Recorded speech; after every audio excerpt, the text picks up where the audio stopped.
In this video, we're going to explore one of the most common ways to make your images pop, and that is to increase or decrease your vibrance and saturation. So we have the image that we used in the previous video. What we're going to do now is we're going to go under Image, Adjustments, and we're going to focus on these two options right here, which is the Vibrance and the Hue Saturation.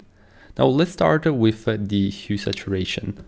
As you can see, the moment we click on it, we're going to be redirected to this window, and we can change the hue, which is essentially going to dictate where the colors of the image are going to be in the color spectrum. Now, most of the times you won't change this setting, but you're most likely going to focus on the saturation itself.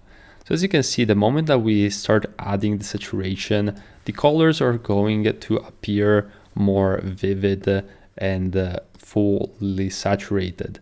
And the moment that we actually decrease the saturation, you can see how we can turn this image to black and white.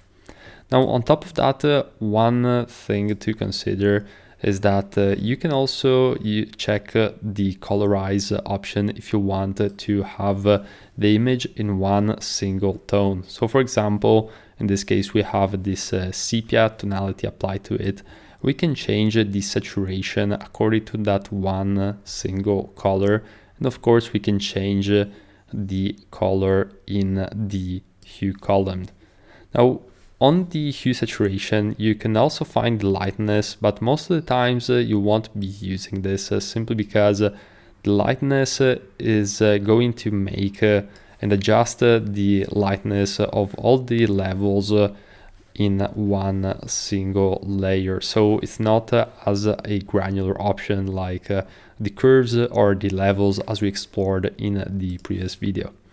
Now, another way that you can change the saturation is by using the vibrance.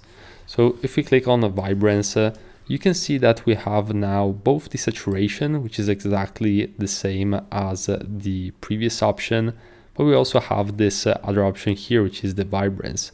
And the vibrance essentially changes also the color intensity, but it does so in a more subtle way, and it takes in consideration the whole context, while the saturation is going to increase the color intensity in all of the image.